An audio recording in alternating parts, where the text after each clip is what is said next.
ارسطو کی پیدائش مقدونیہ کے قصبے اسٹاگر 384 قبل مسیح میں ہوئی۔ اس کا باپ ایک نمایاں طبیب تھا۔ 17 سال کی عمر میں ارسطو ایتھنز میں افلاطون کی اکادمی میں داخل ہوا۔ 20 برس تک وہاں اس نے زندگی گزاری۔ افلاطون کی موت کے کچھ عرصے بعد اس نے اکادمی کو چھوڑ دیا۔ ارسطو کو وراثت میں علم حیاتیات اور سائنس میں دلچسپی کا ہنر ملا۔ بعد ازاں افلاطون کے زیر نگرانی اس کے فلسفیانہ سوچ بچار میں دلچسپی بڑھی۔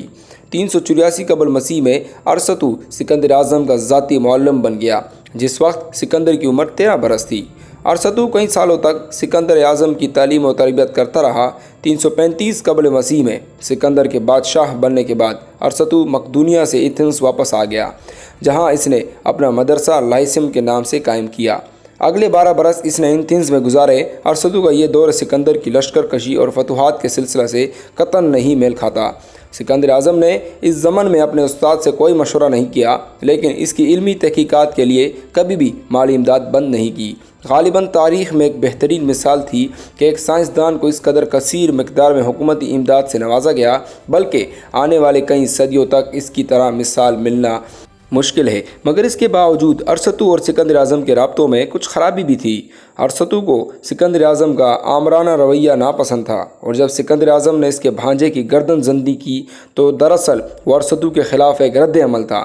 323 قبل مسیح میں سکندر کی موت کے بعد مقدونیہ دشمن عناصر نے ایتھنز کا اقتدار سنبھال لیا۔ ارسطو کو الحاد کے الزام کے سامنا کرنا پڑا۔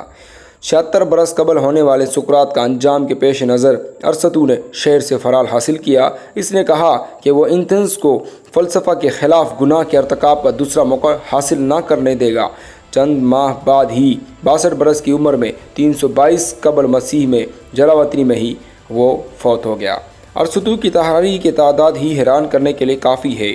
قدیم تحریروں میں اس کی کتابوں کی تعداد 170 لکھی جاتی ہے، جس میں محض 47 باقی بچ سکیں، لیکن اس کی کتابوں کی طرح اس کا بحر علمی پر عبور بھی حیران کن ہے۔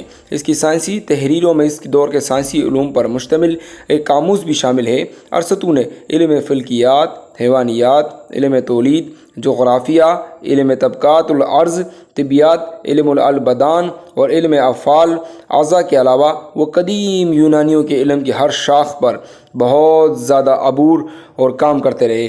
اس کی سائنسی تحریر کا ایک حصہ پہلے سے حاصل شدہ معلومات کی تدوین و ترتیب پر مشتمل ہے۔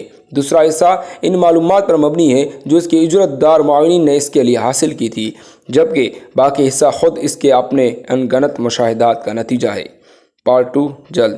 سبسکرائب۔